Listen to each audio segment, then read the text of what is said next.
All right, everybody, welcome back to SpeedCon. We are here raising money for Save the Children. Now, get yourselves ready, because we've got Mr.Tiger with Donkey Kong Country Tropical Freeze. Take it away. Yo. Hello, everyone. And welcome to Donkey Kong Country Tropical Freeze. Still the latest platformer in the Donkey Kong Country series. And still one of the, I'd say, best platformers that were released in the past years. I really enjoy running this game, and yeah. I haven't run it in a while. I just did some D-Rust runs before this event, so it were about 3 or 4 runs. But I think I should still be fine and still finish this in estimate. And yeah, let's see how good I can do. Also, sorry for the German language on screen. I looked up where I can change the language, but I didn't find it in time, so I guess we have to stick to German language in the game. Yeah, so I'm ready to start the run. When you're ready, I can give the countdown, and then let's go. Okay. Okay, so let's go in 3, 2, 1, go. So yeah, Donkey Kong Country Tropical Freeze. As I said, one of the best platformers, in my opinion, that has been released in the last years. And yeah, we are playing any percent with Funky only. And we are playing any percent NDA, which stands for no death abuse. Technically, it's possible to die a few times in one level to entirely skip the level. Sometimes that is faster to finish a level, but that's not what we want to do in this run. So yeah, we are playing as Funky. Funky is the one character that got introduced with the Switch version of the game. And many people say he's kind of the easy mode, because he has a really rich kit on skills. What can we do? We can roll, of course, we can walk, we can jump, we can do a double jump in the air, and on top of that we can do a hover. The problem with the hover is it pretty much kills all your momentum that you got. So we don't really want to hover, we more want to use the double jump because that one doesn't kill any momentum at all and we can just go however we want. So you will see a lot of double jumping. You actually will also see a slightly different trick than the double jump. It's called the grab jump. I'll explain that in just a minute. And yeah, it's pretty much just keeping the momentum and getting through the game or through the levels as fast as possible. And thanks for the good lucks in the chat. Also, I'm reading chat, so if you want to ask any question, just feel free. We have a bit of time in the run. So let's get this one down. Yeah, that was a little bit of a grab jump. A grab jump is technically a double jump, but before I do the second jump within the double jump, I do the grab animation. Funky is able to grab some things, like hooks or vines. He can easily grab, and you can just swing at vines.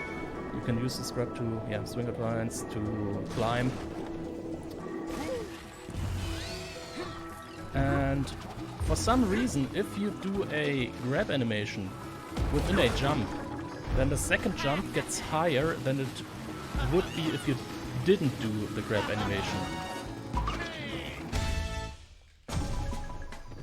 So the grab jump is technically a double jump with a grab animation between the two jumps to get a little bit more height for the second jump. It comes pretty handy. There is a little bit of risk to it, because if you do a grab jump out of a roll, you have the risk if you don't get the timing right, you can actually kill your momentum as well. Then you revert to your normal walking speed, not the rolling speed. That was actually also a grab jump.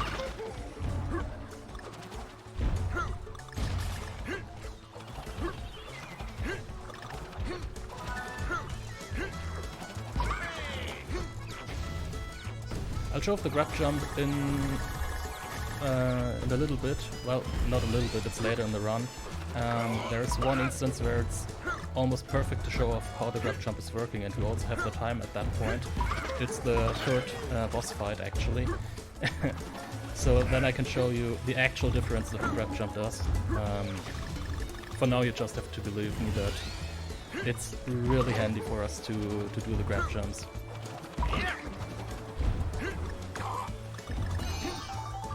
Getting a little bit low on health here, but that's fine. We're finished with the level anyways. So yeah, normally in Tropical Freeze, the first world is kind of the tutorial. So before the Switch release, you didn't play as Funky, but you had you only had the option to play as the Kong family. So you played as Donkey Kong with the 3 companions, Diddy Kong, Dixie Kong, and Cranky Kong. And the first 3 levels were forced levels. So in the first level you only had the option to get Diddy. In the second level you the only companion barrels that you get were Dixie barrels, and in the third level you were forced on Cranky.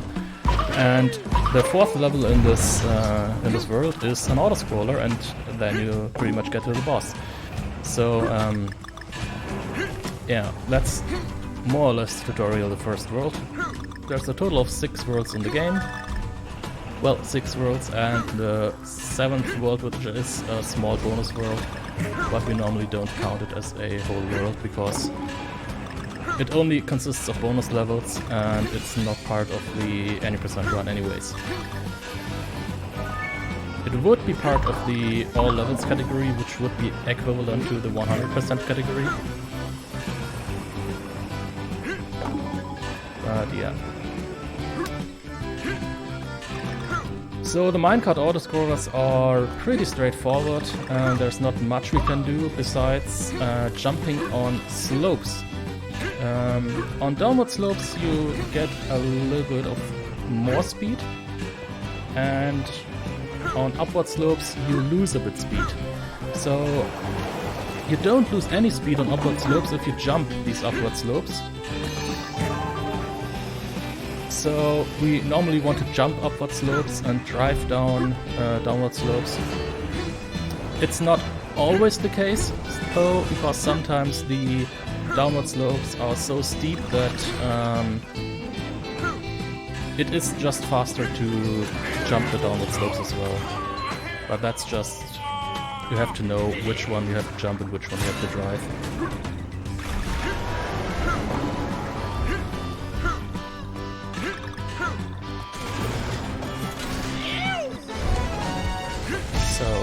So much for this, and now let's get to the first boss fight, which is actually one of the more harder boss fights in the game. So since the Switch release, or with the Switch release, we also got the Funky mode, which gives us the option to play as Funky Kong, but the Funky mode also has some more weird properties to them. For some reason, all the hitboxes of the characters got a little bit bigger, which gives us an option to do some more interesting stuff in this boss fight. Let's see if I can pull this off. Yep, that looks nice. So that wouldn't be possible in normal mode or on the Wii U version.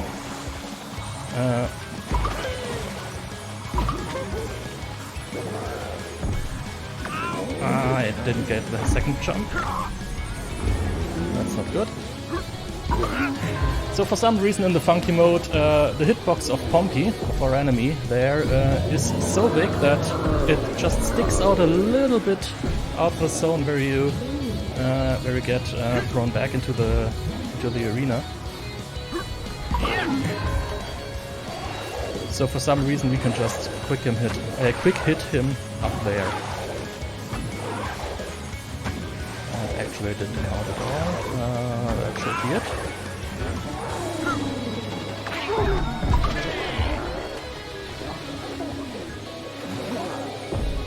So I have one more try for the quick hit, which is coming up in the third phase, which we're entering now.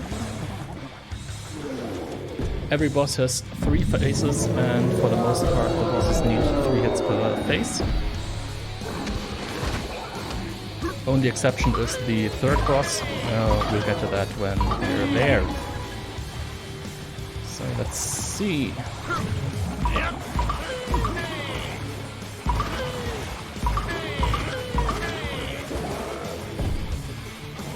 Nope.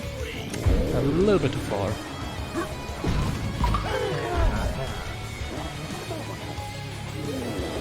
I'm actually getting a little bit rusty here.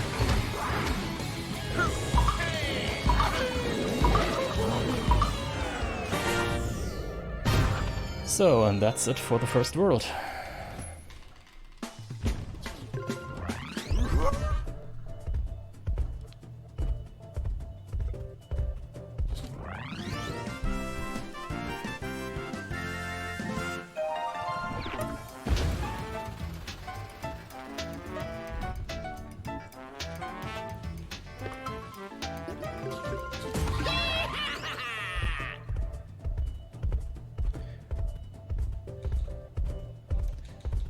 So let's enter world number 2. The loading times are a little bit interesting because at the start of each world there are some assets which are globally loaded for the world. So the first loading zone is always significantly longer for each world than the other loading screens in the world.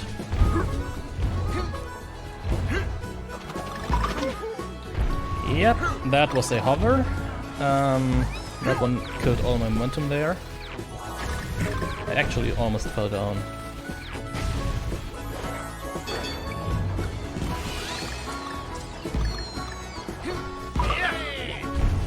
So, into this climbing section.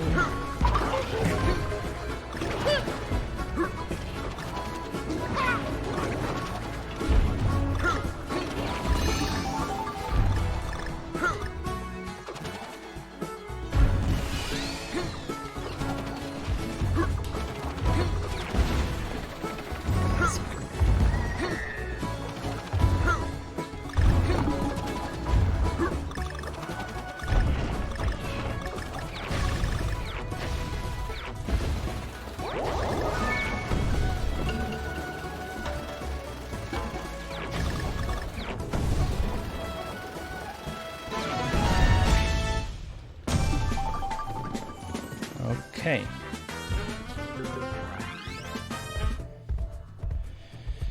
So the next level, which is coming up, is one of the few levels where we get to see a companion in the game. We now get to see Rambi.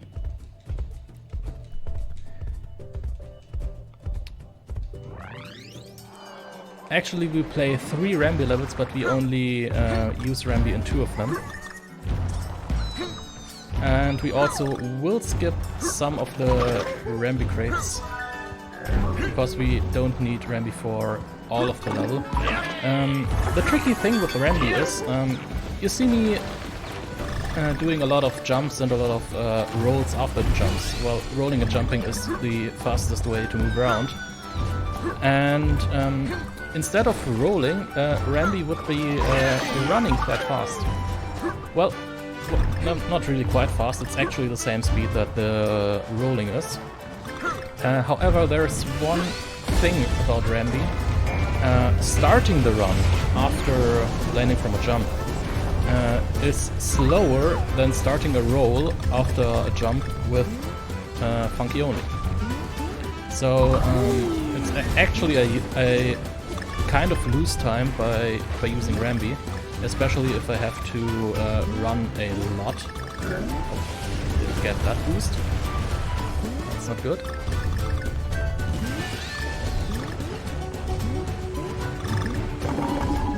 So normally you don't want to overuse Rambi. I need Rambi for this level because there are some of these stones. Getting past these stones without Rambi would be a little bit more difficult, and so for one part it would actually lose time. So it's actually faster to get Rambi, to use Rambi at the third crate in the level, but before that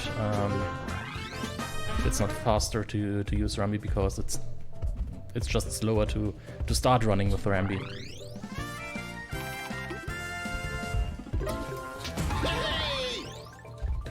So yeah, 2-3. This level,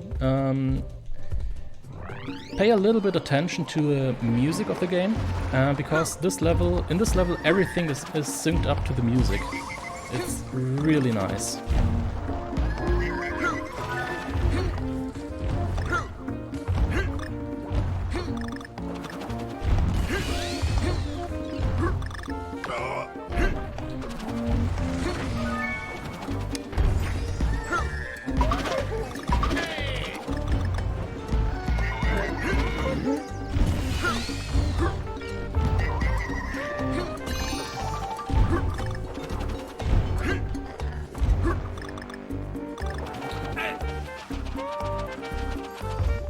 Yep, so this was the hover. Normally you don't want to see it in the run. At that point I had to do it because the other option would have been to just die there, and dying is always takes always more time than using a little bit of a hover. So I gladly took that option.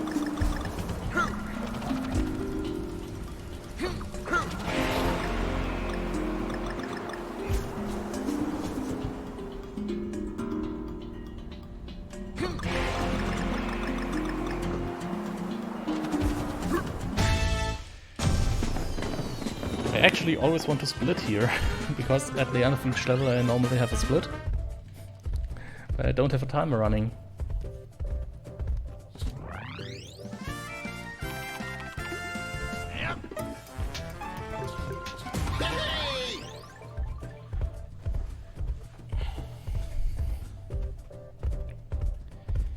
So, 2-4, the next auto-scroller.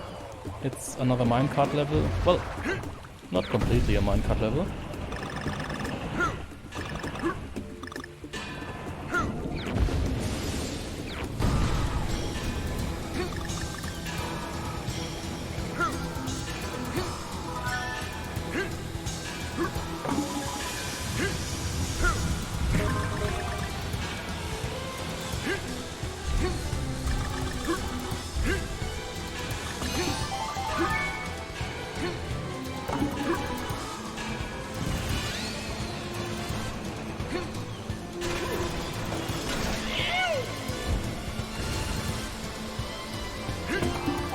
Let's see how well I can do at the end of this level. There's a trick that is kind of dumb because it more or less shows very well what speedrunners do to get a better time, and that sometimes the strats, the time saves and the risk that you're taking for the time save, sometimes it gets a little bit ridiculous, and there's one particular trick at the end of this level where it actually gets a little bit ridiculous. But first, props to the machine! That machine has to be really awesome, because apparently it only has saws, and only by sawing it is able to turn the wooden boat that you're in into a semi-wooden, semi-iron minecart. Nice. Yeah, let's go for it.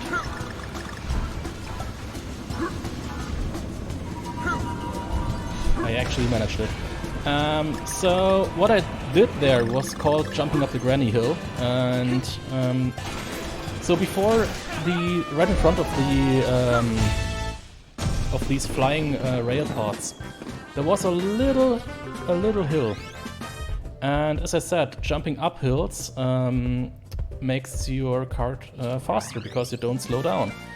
And well, the problem with that is that if you jump up this hill,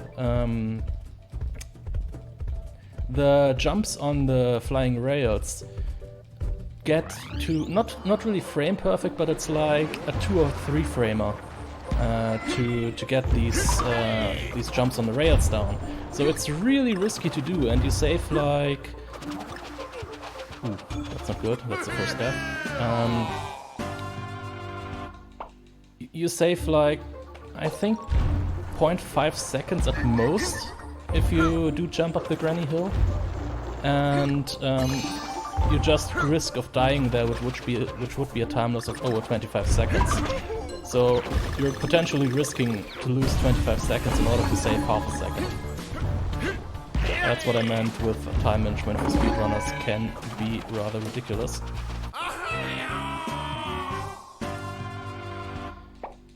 And I maybe should focus a little bit more on what I'm doing here.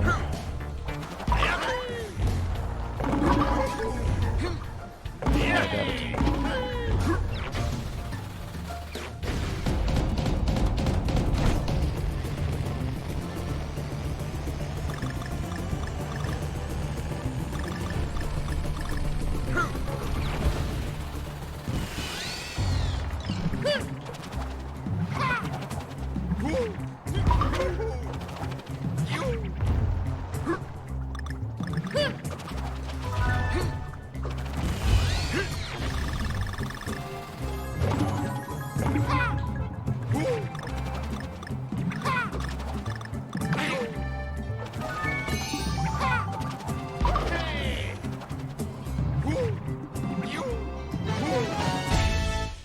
Okay, that's it for this level. So yeah, the next level, Wingding, is another really interesting level in terms of the music of the game. Actually, it's my favorite level when it comes to the music. This level has 2 music tracks, and depending on if you're inside a building or a cave or whatever,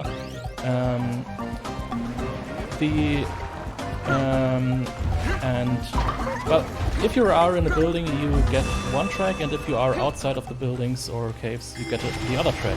And the game just switches between the tracks depending on whether you're inside or outside. So that's really cool if you just pay attention to it.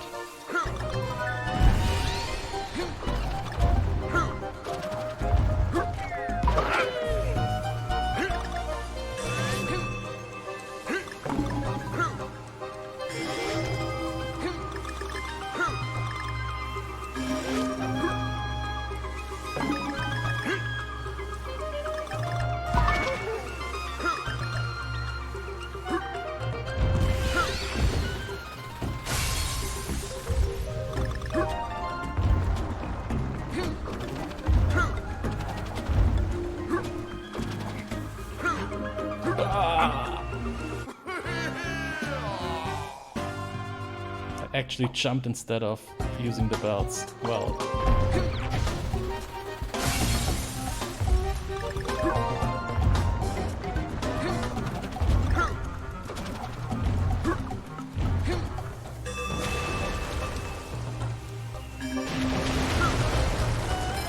I have to admit, that didn't happen to me in like 2 years.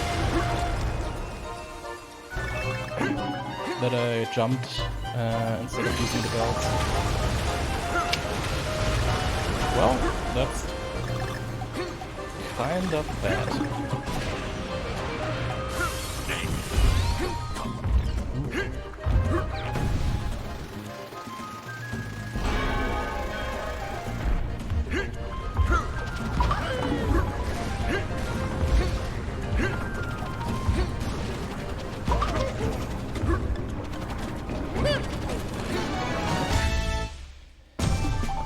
Okay,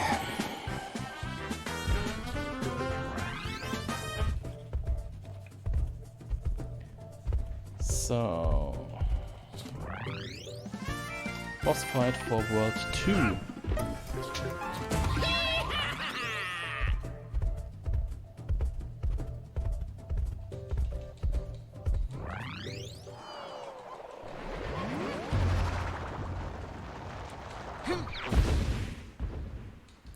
So the boss for this world is Scowl.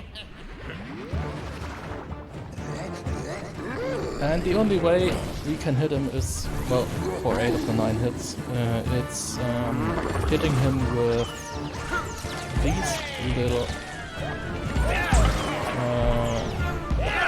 birds. And that was the quick round 1. Let's see if I can do that with round 2 as well.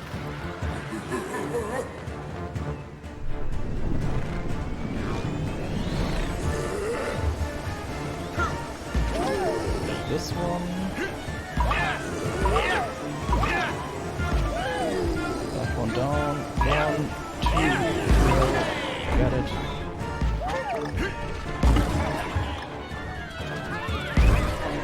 And that was the quick hit for round 2.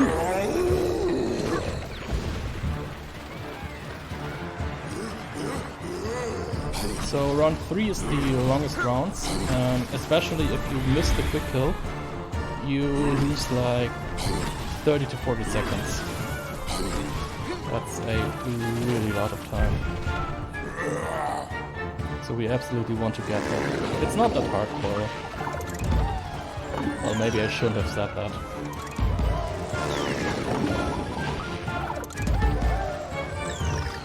Especially since I messed it up the last time I was playing this game.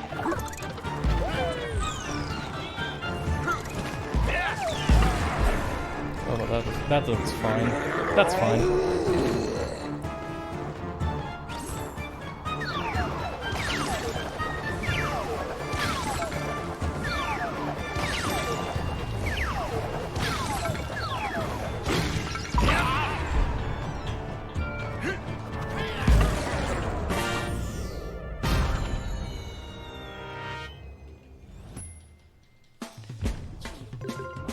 Okay.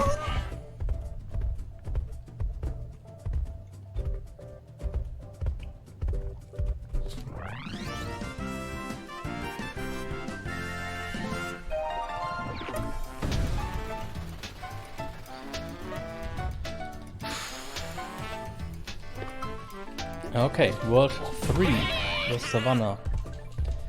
And 3-1 is, well, in the community we often refer to it as the Lion King's level. I won't say why, you can imagine maybe why. If anyone wants to guess, just feel free.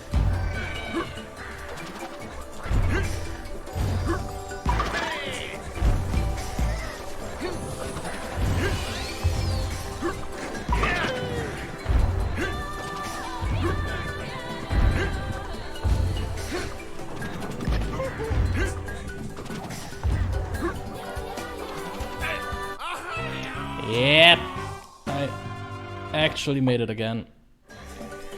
So everything in this level is based on a cycle, and the cycle duration is 6 seconds. So in order to make it to this cycle where the flying chicken there just doesn't start moving. I don't actually know where I lost the time, but I lost like 0.5 seconds and was too late for that. That's a little bit annoying. Normally I see if I'm too late, so I normally can adjust it. Well, this time it didn't work out that well.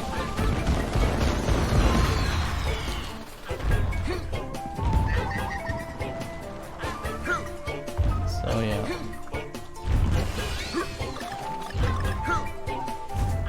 But now we should have the... yeah.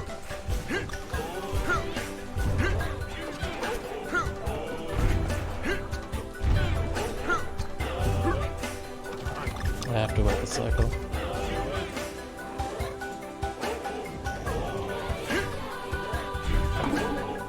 Hey, Sandro.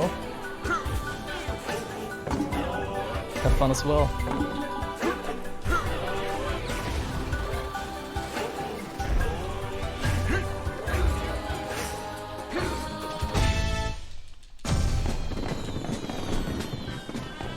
So, yeah. And thanks for the good luck, of course. Normally I'd say I hopefully won't need luck for Tropical Freeze. There are some parts that aren't... well, actually no, there aren't any RNG parts in the game. Yeah. Well, basically, with the release of the Switch version and the funky mode, they patched out the RNG parts and made set patterns for that. So that's kind of nice for us speedrunners, because we know what's coming now.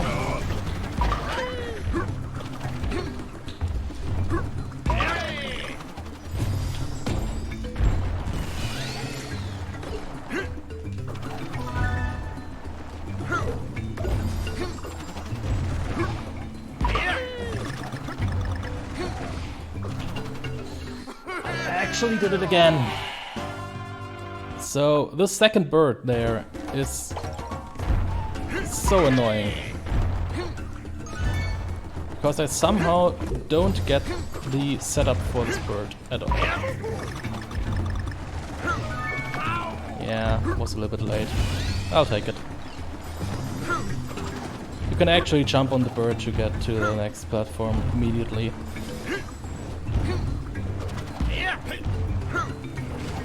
But it doesn't work for the most times.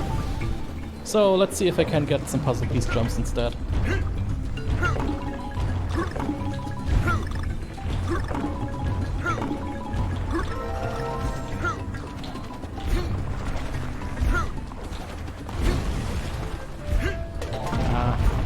Caught it on the 5th. So yeah, it's kind of a meme in the community, since you have to wait on the big fruit to clear the path. Since you have to wait for that, we normally spawn the puzzle piece and try to jump over the puzzle piece without picking it up as often as possible. So that were 4 puzzle piece jumps. That's fine. I can do 5 though.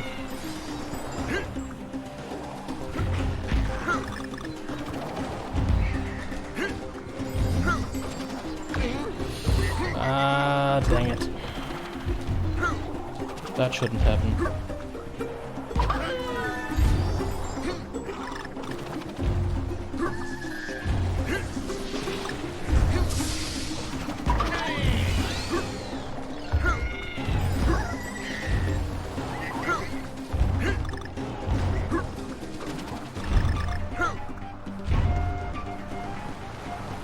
Okay.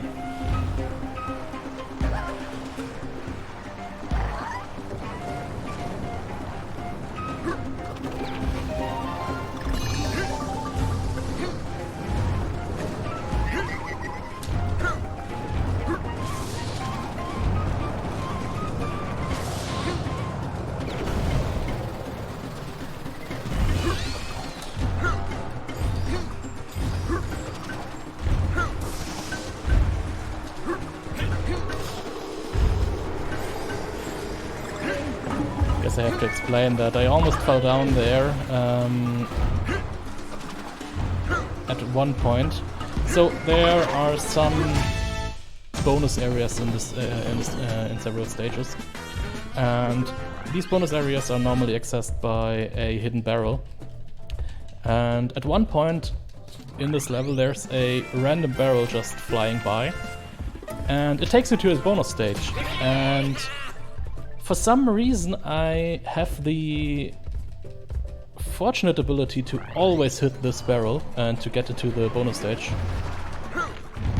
Well, we actually don't want to get into the bonus stage because it just loses time, but for some reason I always manage to get into the bonus stage, so I trained myself to do an extra small jump before the barrel comes up.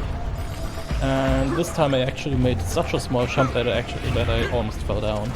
and that was a little bit scary in the other extreme.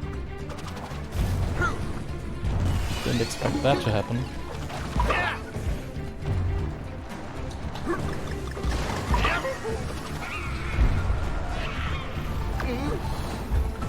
Not quite.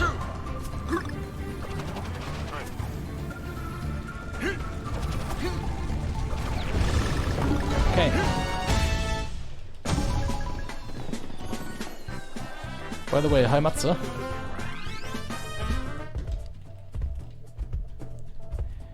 So yeah, the next level is really hard. Actually, I've never seen such a hard auto-scroller.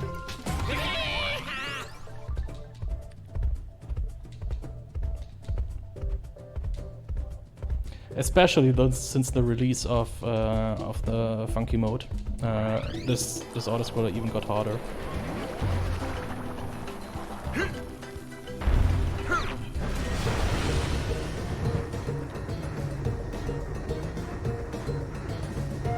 So yeah, when I press A, the rocket goes up. When I release A, the rocket goes down.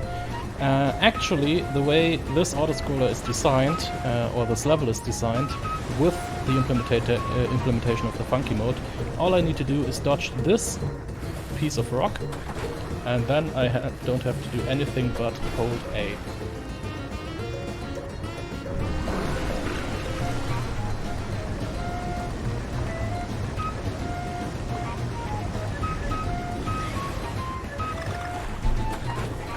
God, this autoscroller is hard. Well, while you sit back and have a nice rest, you mind if I read a little bit about Save the Children? Yeah, go ahead. Alright. Well, in the space of a generation, the world has made incredible progress for children. But this progress hasn't been spread equally or fairly. Millions of children around the world continue to miss out on an education, die from preventable causes, or experience violence and abuse simply because of who they are or where they live. So, Save the Children campaigns with children to remove the barriers that prevent children from surviving, learning, and being protected so that every child can reach their full potential. So, that's what we're raising money for, folks, and it would just be amazing if you could get some donations in so that we can help to support this amazing cause. Yes, of course.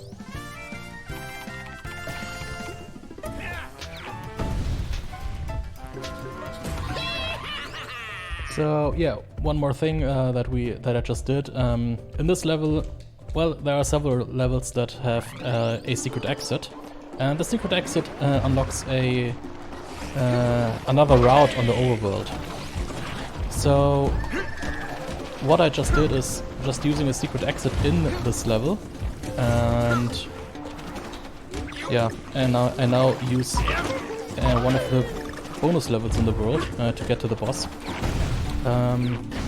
So actually there are 2 secret exits in this rocket barrel that we just did.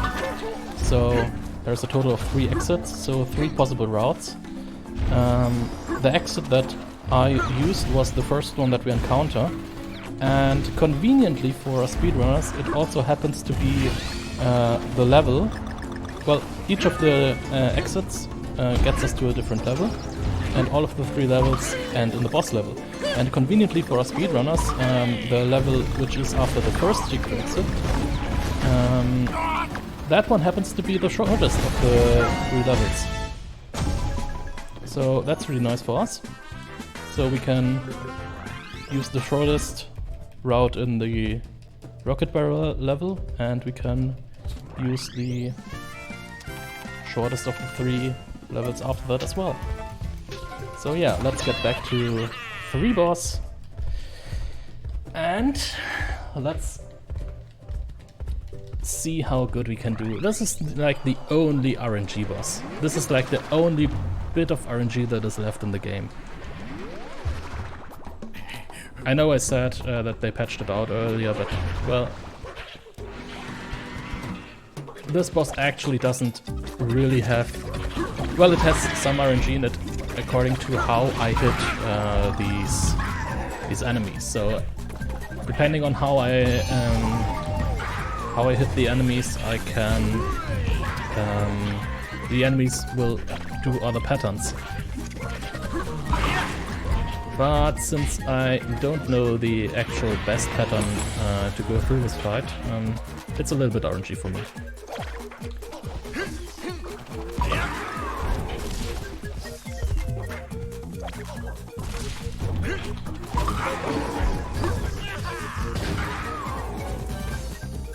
Yeah, that was kind of expected. Let's get him. And now we have only one left, that's the third phase. In the meantime, I can show off the grab jump a little bit. I mentioned it earlier. We have the normal double jump, that's a normal double jump there. It just goes to the top end of this ribbon. And then I can just kill this, and I can do a grab jump there. And a grab jump is actually this here.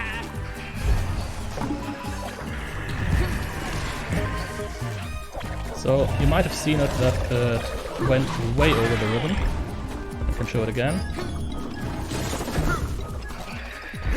So that's actually the difference between a normal double jump, which is this, and a grab jump. And that's really significantly the difference why we need the grab jump, because it just gives a little bit extra height and we can really use that.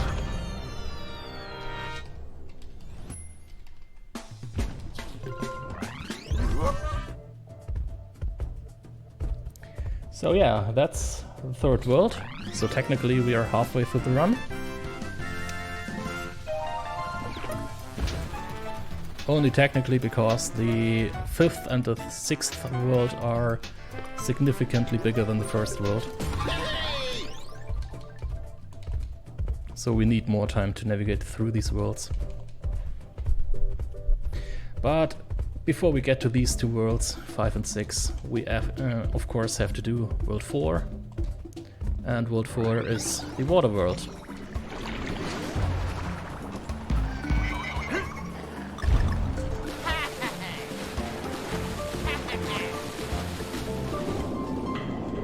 So yeah, let's go diving a little bit. Also, normally, in the normal mode, or the new version of the game, you would have a breath meter, actually. So, if you watch the Donkey Kong Country series, in the first 3 Donkey Kong Countries, all Kongs could breathe infinitely, however they wanted, and they could stay as long... They could stay underwater infinitely. So, like, they could actually breathe underwater. For Donkey Kong Country Returns, the 4th game in the series, somehow DK didn't only forget how to dive, but he also forgot how to swim. So he couldn't swim anymore. I don't know why, but as soon as DK landed into water, he died. And yeah, then for Tropical Freeze, the Kongs actually learned to swim and dive again, but they had a breath meter. Interesting. But then again, I mean, Funky Kong is a little bit too weak, so we have to make him stronger, so we just remove the breath meter from him.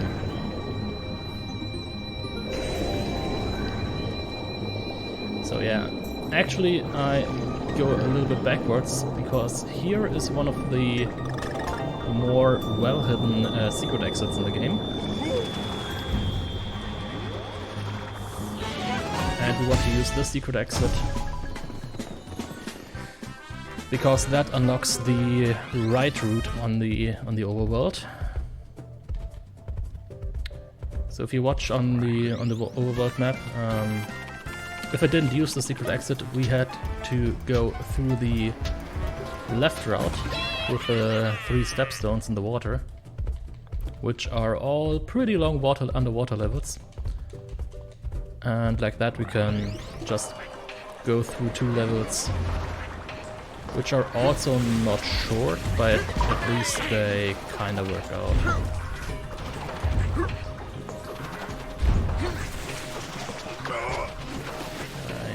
Didn't do that actually. Ooh, that's interesting.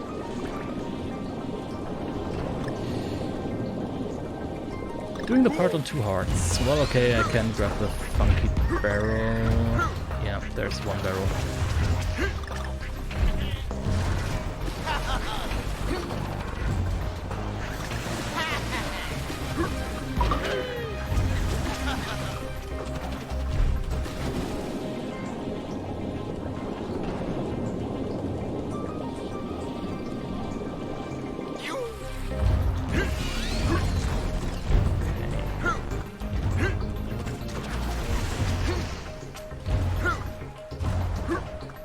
Actually, I also need to hit a secret exit here.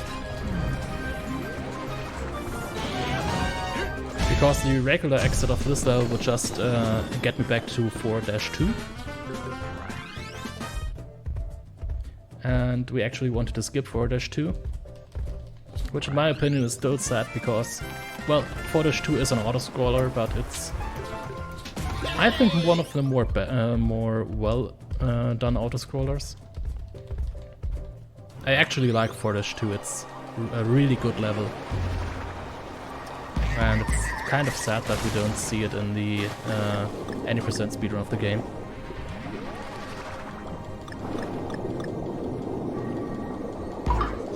So yeah, but instead of 4-2, we now see 4-B, or as we call it in the community, Tropical Keys.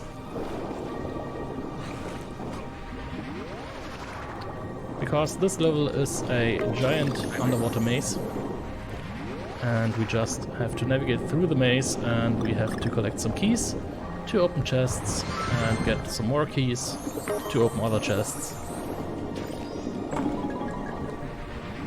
And it's a rather long rally of just swimming and knowing where to go. So there's the yellow chest. That one is actually the last chest that we need to open.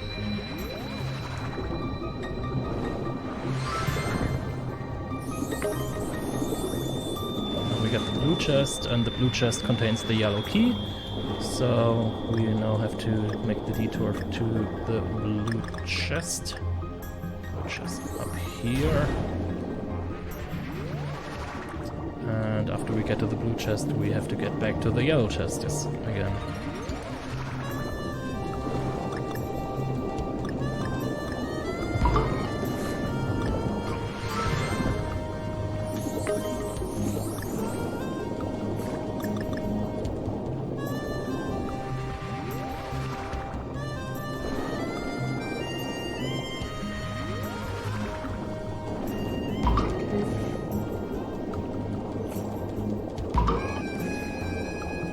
So, yeah.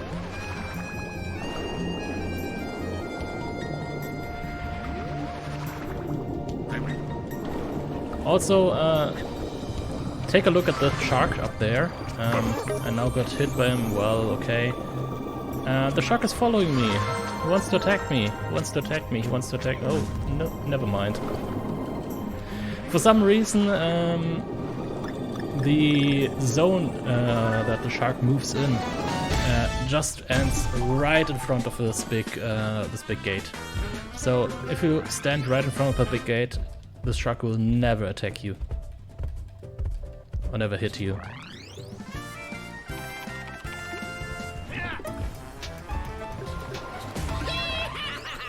So yeah, and now we used 4-A and 4-B to get to the 4-5 level a lot faster than going through 4-2-4.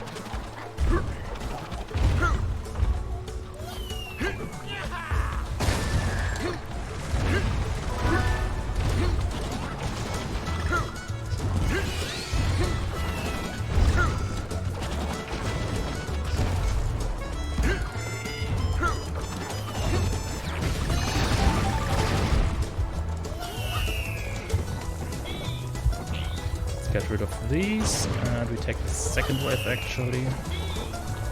That one and that one.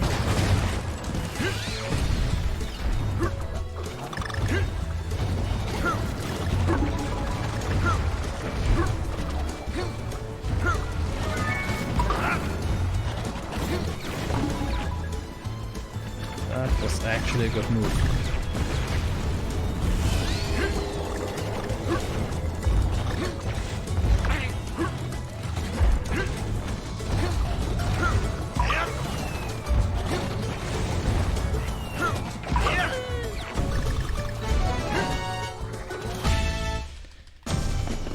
Okay. So one more underwater level, and then we get to the boss of the world, which is also an underwater boss.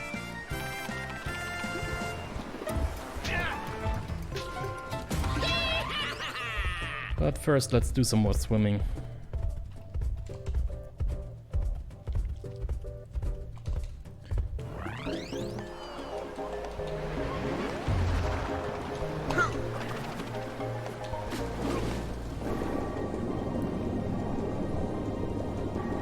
Okay.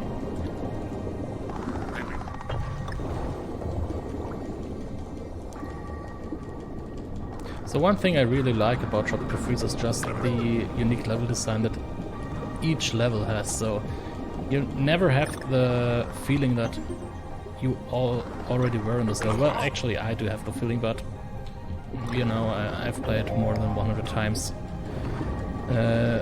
through only the any percent category of the game, so it's kinda okay. But it doesn't feel like I've played this level before in this actual run. And that's a really nice... that's a really nice thing in a platformer, that if you just have unique level designs with unique music, and yeah, it just... the overall presentation of the levels is so good in this game. That's why I like it.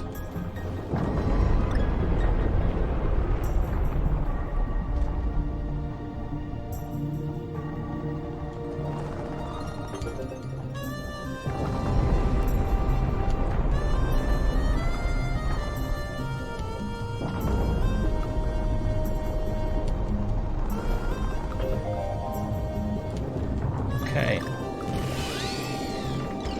So let's get through here. Take a hit here, take another one here.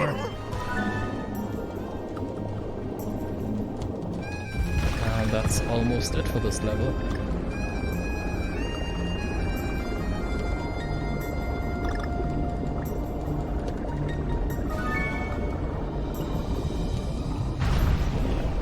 Just have to get down here, and there's the barrel.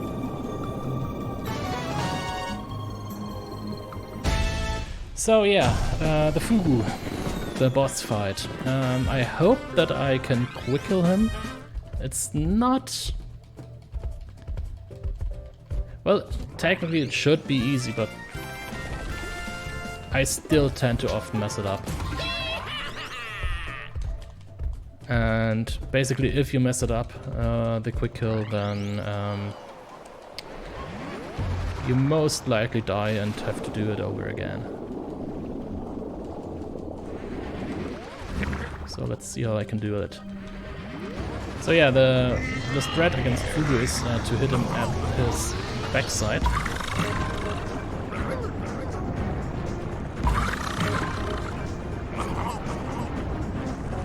And that's a good first round, and after the first round it's quite easy to set up round 2 and 3.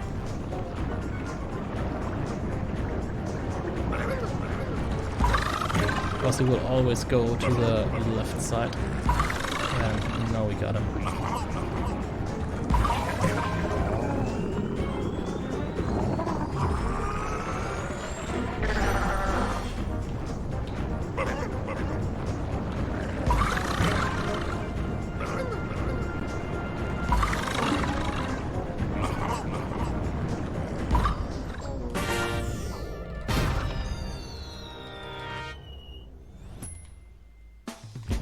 So yeah, that was the quick kill for the Fugu.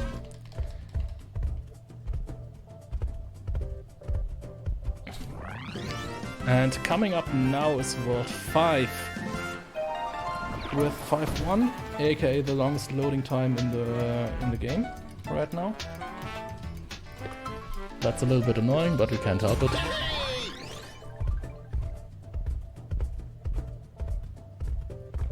But I really like the theme of the world, so this whole island is a giant factory. And they are just producing, well, popsicles.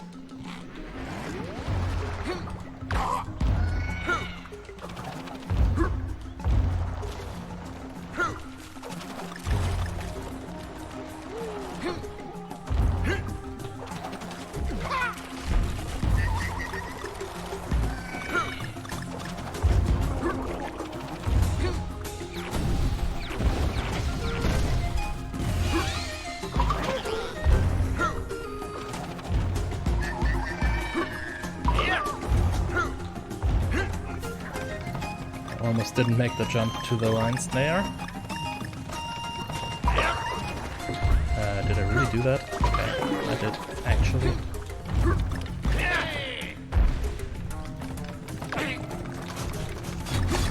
One more trust and controlling. That's one of the good things Funky did with the game. Okay, now I got it. I think if I don't do anything dumb, I should have snagged. Yep.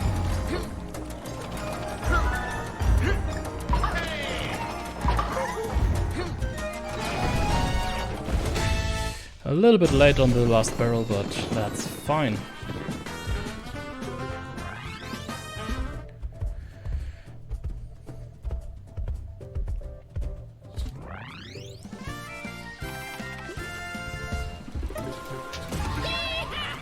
So, I mentioned earlier that I really like the overall presentation of each level, and 5-2 is one of the best levels to just showcase how much detail they have put in each single level.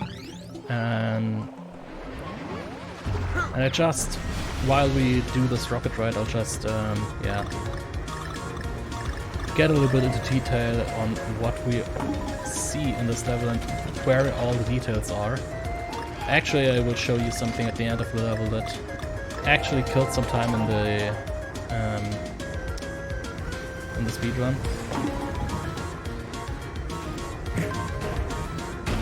But yeah,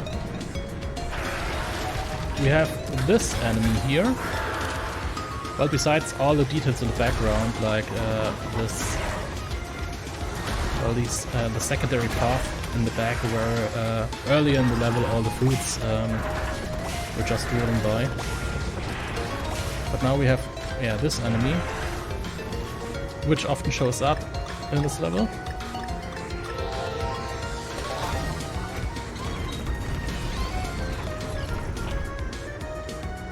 And there he is again.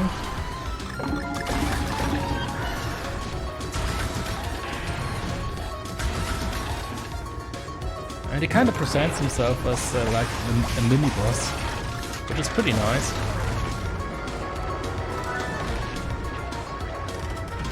And there they are, the flying penguins again, that you just shot out. And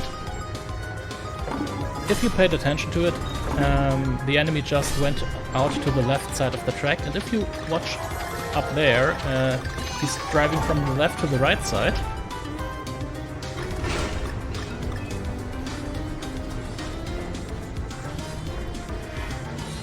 They actually didn't have to do it, but they just implemented it for the details, because it explains why he now is rushing from the right side of the track. And that's a really neat thing.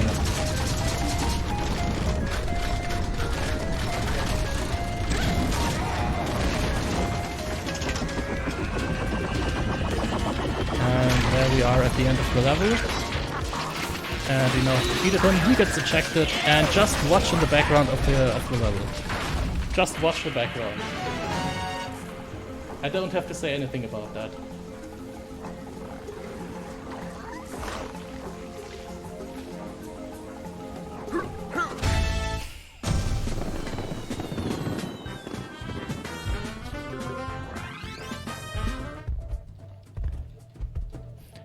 It took me it was like I've done maybe 20 or 30 runs when someone mentioned, hey, isn't that the small penguin driving this big machine that comes down in the background? And I was like, he actually comes down? You actually see him in the background? I didn't notice it for maybe 20 or 30 full runs. So I never really noticed what is going on there in the back. And that's just, as I said, that's a level of detail that devs wouldn't really have to do it, but they did it just for the sake of adding a little bit more detail into the level. And that's one of the things I really like at this game. Because if you just stop and watch what's going on in the background, you can see so much stuff. And it's kind of sad that we don't have time for the speedrun, obviously.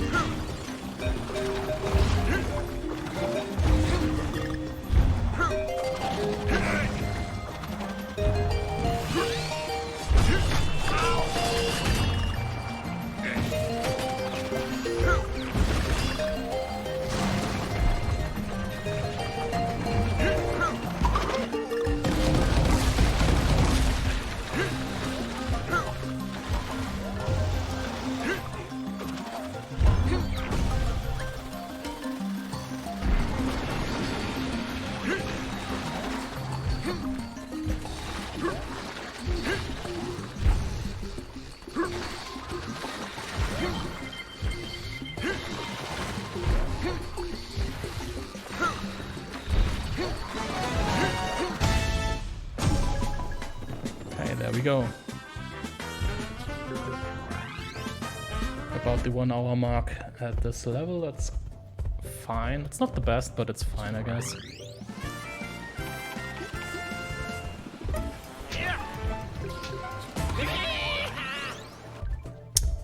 So now we get to the level where all the fruits that were collected and chopped, they get turned into juice.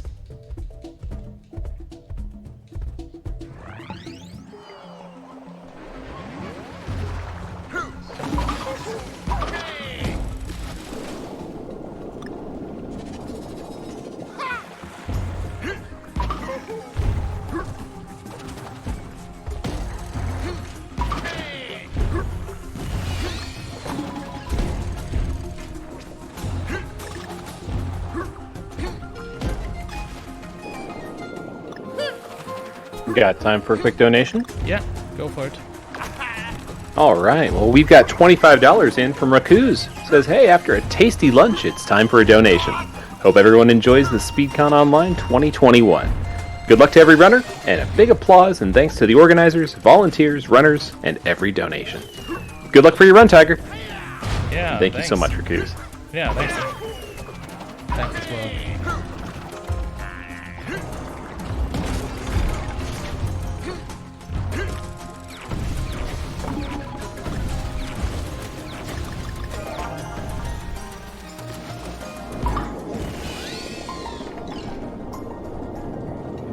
Also, again, big shoutouts to Rakuz for just filling up the first run. As someone who's also involved in a marathon organization, well, I also was part of the scheduling crew for this marathon. So I'm not really involved in actually running the marathon, but in planning as well. And it's always really, really annoying if something happens during the marathon and one runner just can't do their run. And it's, yeah, for the most part it's not the fault of the runner and you can't really do anything about it as an organizer. And then to have someone who says, yeah, I can fill in the run, that is really one thing that, yeah, that as an organizer it's really, really nice to have, that you can just fill in the run. And it's not easy to fill in a run normally because it's a run that most times the runner won't have practiced as well as the runs they actually prepare for the marathon. So it's a whole different setting as a runner to go into a run that you didn't have practiced than going into a prepared run. I don't think many people would do that, to just say, yeah, I can do another one.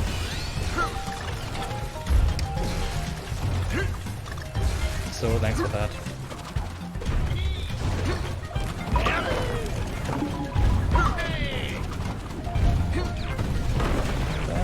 Could work. It does, okay. So everything that happens in this level is based on a 4-second cycle. And so when I hit the target at a certain spot, I know that I can just pace through the rest of the level without stopping. And that's really convenient for me. And I actually thought I was a little bit late on that. But it still was fine.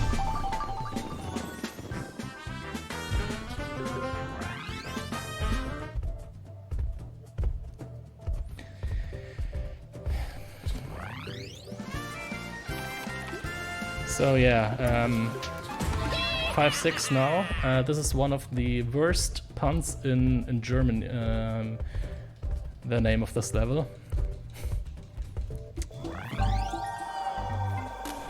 But yeah, now we get the actual freeze part into Tropical Freeze, as we get the ice physics. And ice physics are a different monster in this game. I guess we can say that.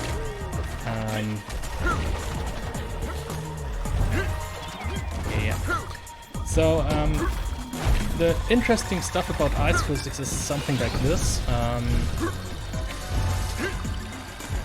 So ice physics are interesting in a way because they keep your momentum regardless if it's moving momentum or neutral momentum. There's a difference in that because moving momentum caps at the speed of Funky's rolling animation. Neutral momentum doesn't have a cap, and if you have neutral momentum and start rolling with neutral momentum, you actually gain more speed than you had before. So with ice physics you can actually preserve neutral momentum that you get from maybe some bumpers, and you can use that to gain a lot of speed, then rolling out of this neutral momentum to gain even more speed and just shoot through the level like a madman. And hi, Zonaris. Welcome to the stream. And now we have the longest boss in the game. Bashmaster.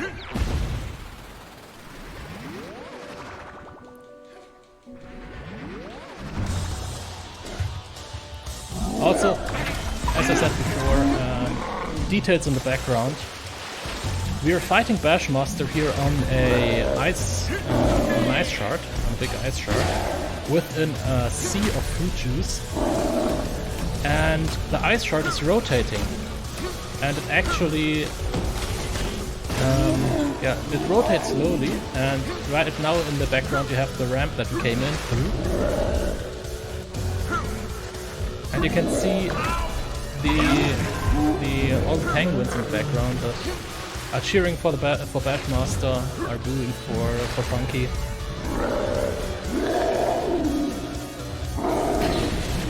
And we can actually can have some fun with Bashmaster as well. Not right now because I'm too done for it.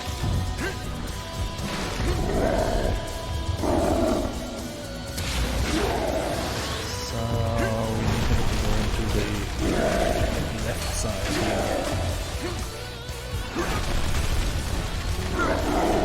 Ooh, actually, it's already coming.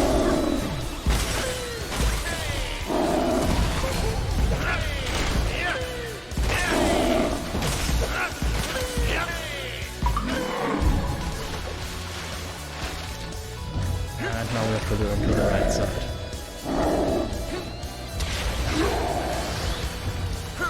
So what I'm doing right now is just manipulating the pattern so that he hopefully does less of these jumps. That should be it. That's it. Nice.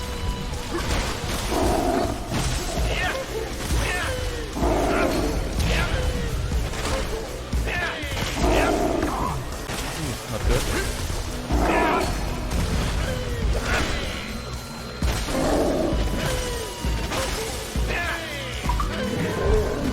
So that's the second phase.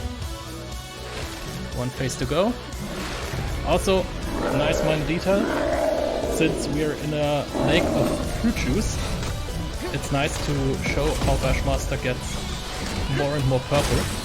And I actually messed that one up. That's not good. That's a big oopsie.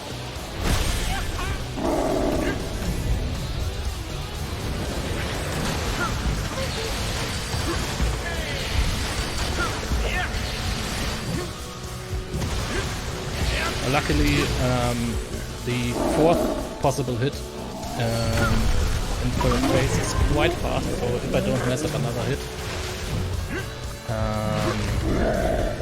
I should be fine and lose not more than 10 seconds at least.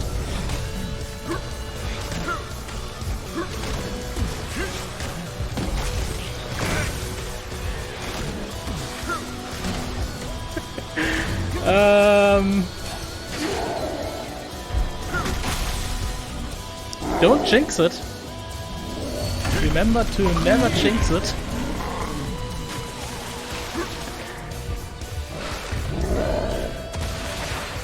Actually, I don't remember what the next pattern is. Oh, I know it.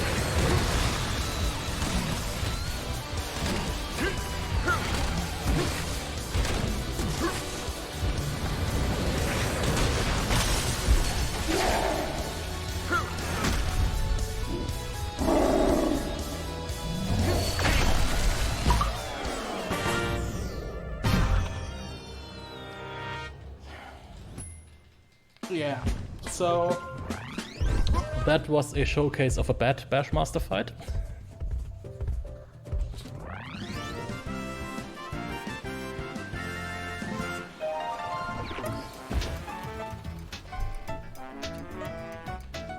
So yeah, now we are in the final world of the game, World 6.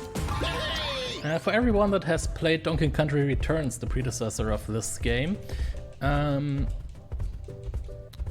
well, Donkey Kong Country Returns completely takes place on Kong Island, and this is actually Kong Island from Donkey Kong Country Returns.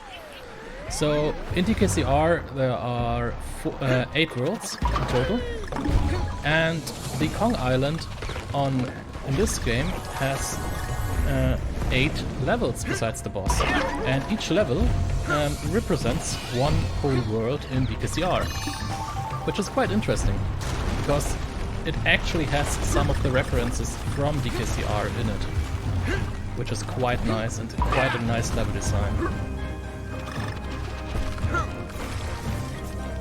Let's see if I can do it. Didn't get the cruncher drop. Let's try it one more time. If it doesn't work. Yep, that was too long. The good thing is that there's a checkpoint right before that.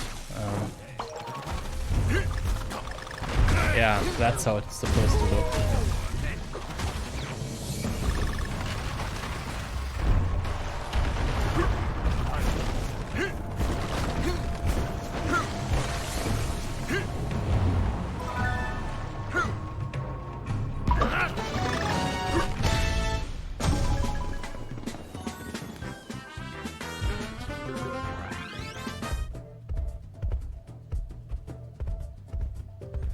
Okay, so in Donkey Kong Country Returns, the second world is the beach. So now we have, as the next level, the frozen beach.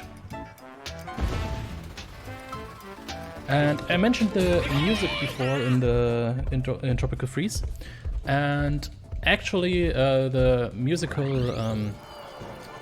the composer, the main composer, mainly responsible for this game, was actually David Wise, the same composer that was also responsible for all the old Donkey Kong Country games. And David Wise in an interview said that this track of this level is actually his favorite out of the tracks that are in the game. And it's a pretty good track though.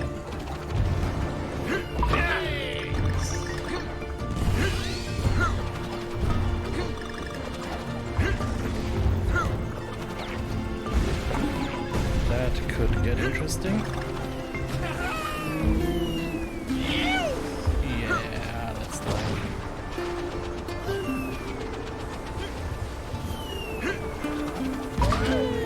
That's like one of the worst. Yeah. I shouldn't try that. I shouldn't just take another life and try it the proper way for a speedrunner. I took too many hits before the segment, so that's the problem, basically. And I missed this actually jump.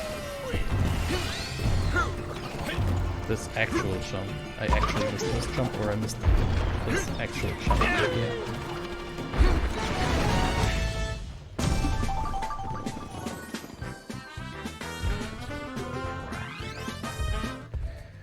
Okay.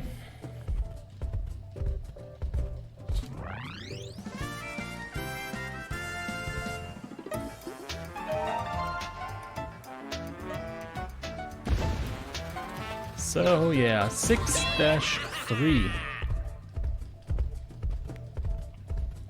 represents the ruins in Donkey Country Returns, and actually it has similar vibes to the ruins. So in Donkey Country Returns, the ruins don't really feel like a whole world. It just feels a little bit more like a slightly less difficult intermission, and that's actually also the feeling that I get from 6-3.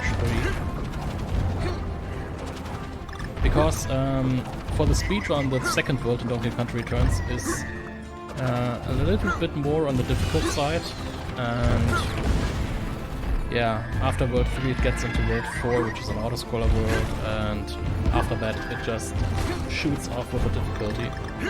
And the same applies actually here in Tropical Freeze for the single levels. So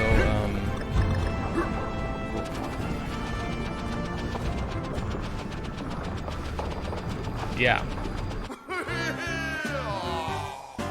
Somehow I thought that this was the first barrel, not the second one. I maybe shouldn't talk that much. But yeah, this level is easy. Obviously, it's so easy that I don't even pay attention to it.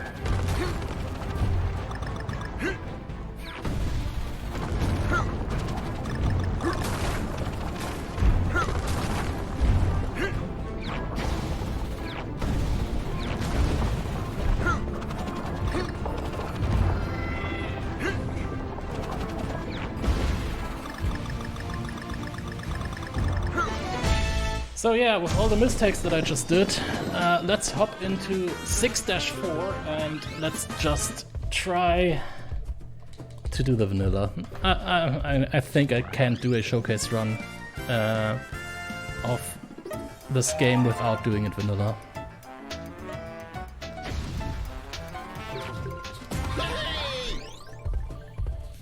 So, in Donkey Country Returns, the fourth world is a world consisting only of only auto-scroller levels, and nicely enough, they made this level an auto-scroller.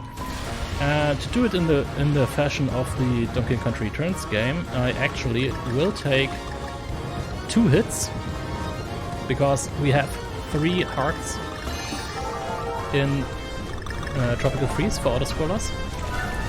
So we can get hit 2 times before we die. In Donkey Country Returns, every auto-scroller was a one-shot hit, so you never may get hit in an auto-scroller, because that would instantly kill you in Donkey Country Returns. So at some point, some runners of Tropical Freeze started to just go with it and take as many hits to get down to 1 heart for this level, because this level actually doesn't have any extra hearts. So if you just get down to 1 heart at the start of the level, you have to stick to it, and that's what we call vanilla.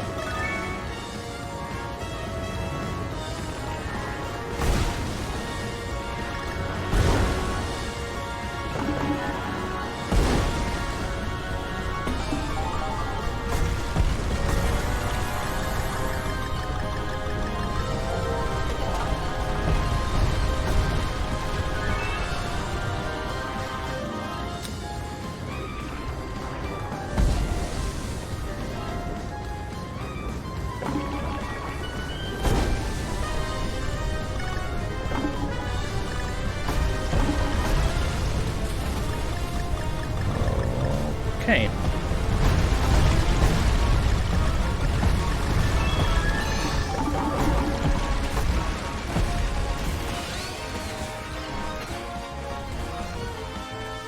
Also, this giant snowball obviously is a minecart if you look at the top left corner.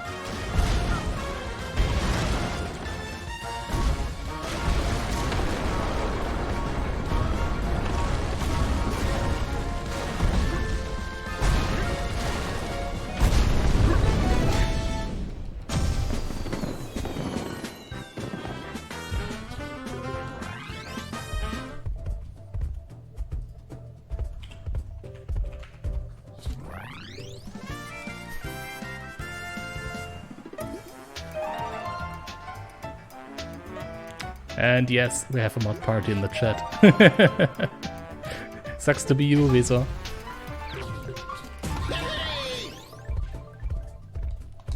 So yeah, 6-5. I'd say one of the hardest levels in terms of speedrunning.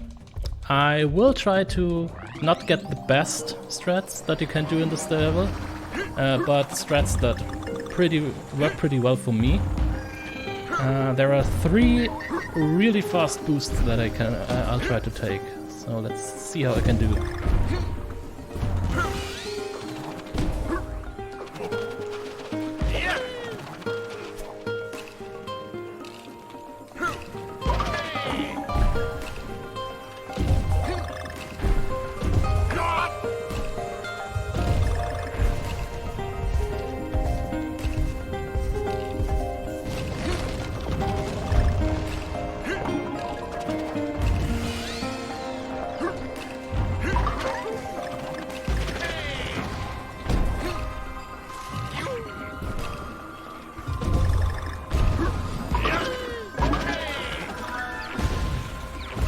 That was the second boost, quite good.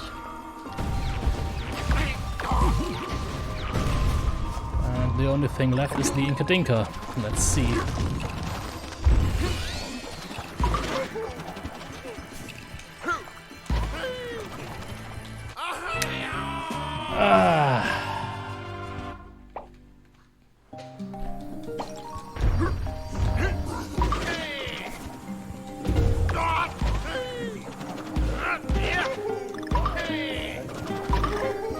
No!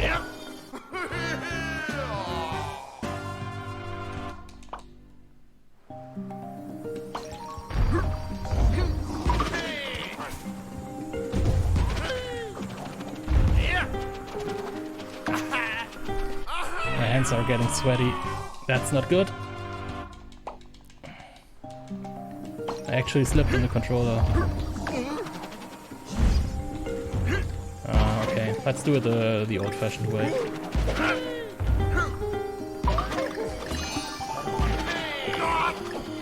Would be nice to show off that boost, but if it doesn't want to, I don't want to as well.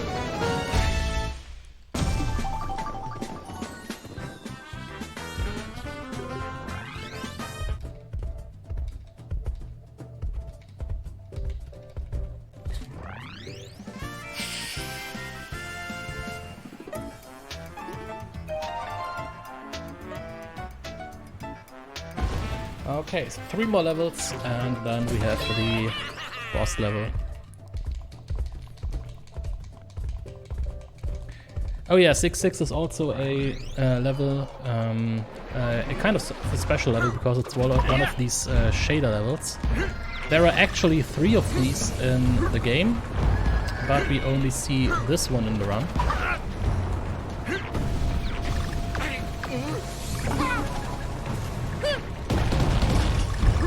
Which is a little bit sad that we don't get to show off the other levels, because these are also pretty nice designed. But I really like the design of this level.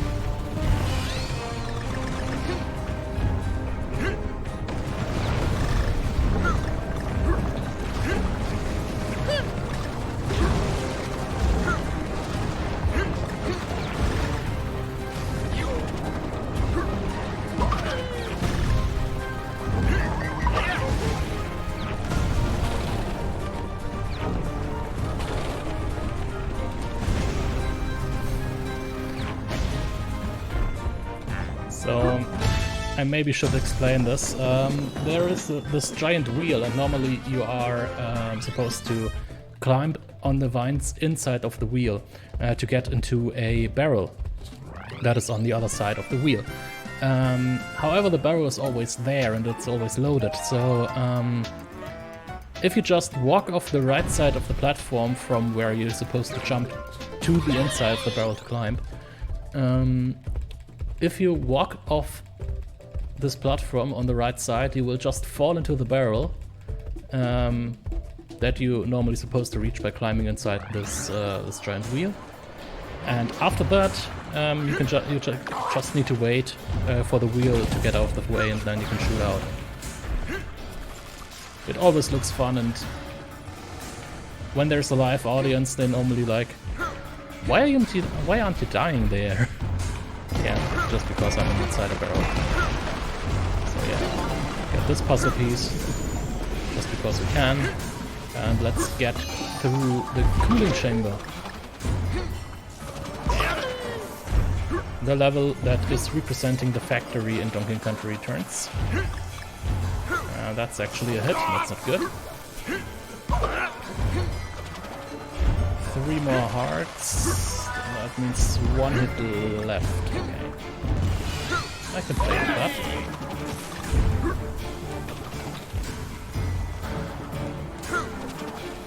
It technically means that I can only take the exact 2 hits that I want to take. And that's this one. And the one right at the end of the level.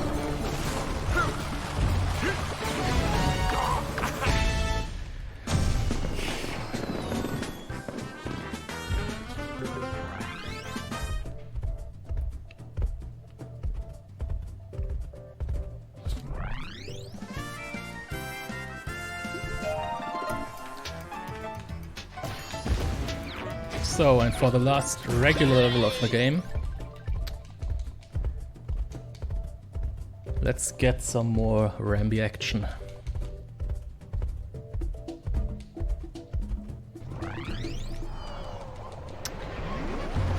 This is a Rambi level, and you actually have to play with Rambi to get through this level. Because there are these, well, giant ice blocks blocking the way, and you can only destroy them if you have Rambi activated. Or if you're sitting on Rambi.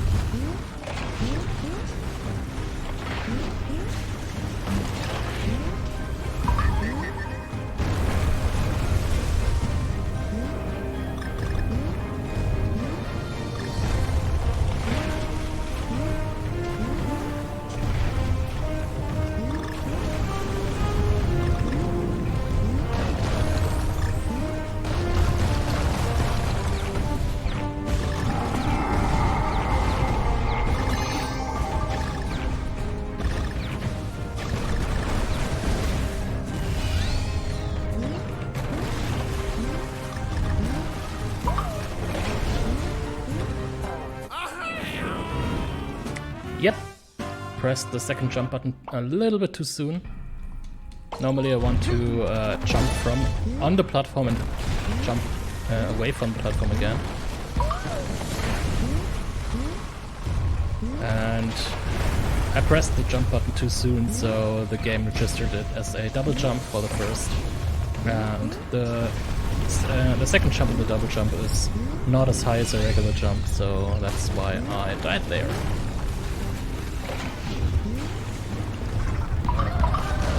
Okay.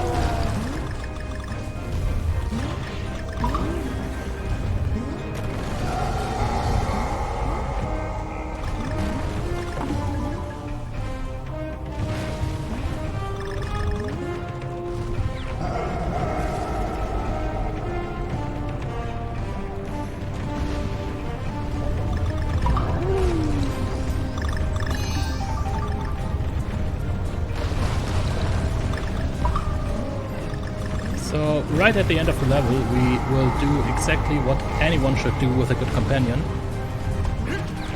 Fire Rambi. No, obviously not. Don't try this at home. It's not a good idea to throw your personal rhino into the lava.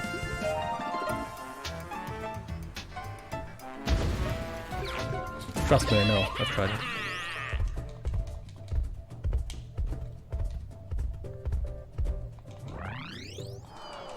So, yeah, last boss fight. If it works out, it'll be only about 3 minutes. But, well, I normally compare this boss fight. I normally compare this boss fight to SM64, Super Mario 64, the last Bowser fight. You should be able to hit this boss quite well, but as an SM64 there, you always can miss Bowser throws. You shouldn't, but you always can. And it's kinda similar to this. You can always miss the hits on Lord Frederick.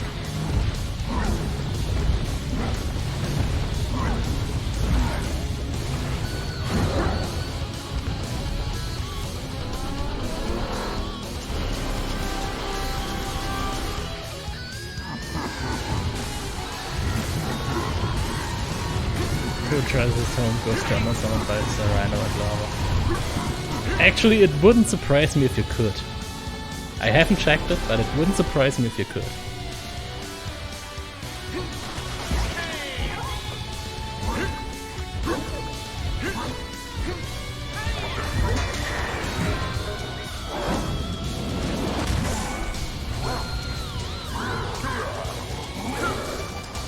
So the second phase is a little bit more tricky.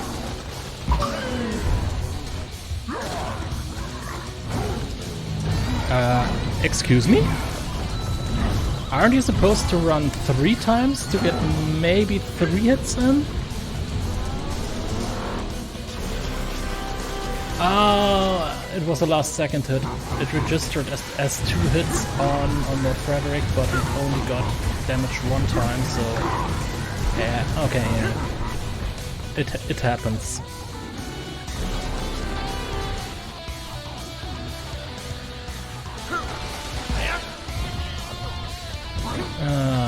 That's really unfortunate because the second phase is actually the longest phase until you can get another hit on Lord Frederick. So now the second phase is finished.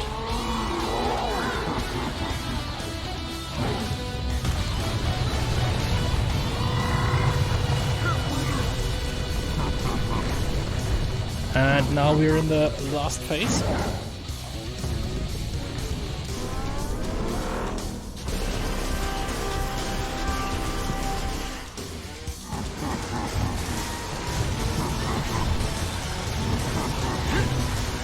Okay, I guess I shouldn't make these jokes because people are just jumping on them like mad. Oof.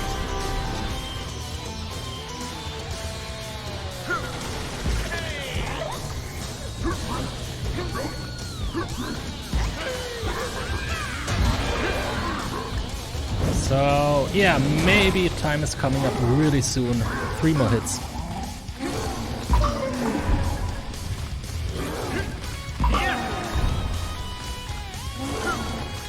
And I actually jinxed it on the very last hit. I guess we'll get another chance.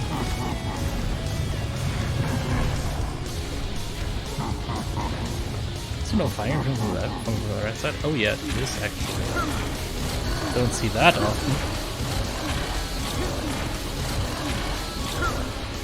Okay, maybe now. Yep, and time. Hope that Apple heard that. I'm seeing he's in a different channel. Nice. He actually got it.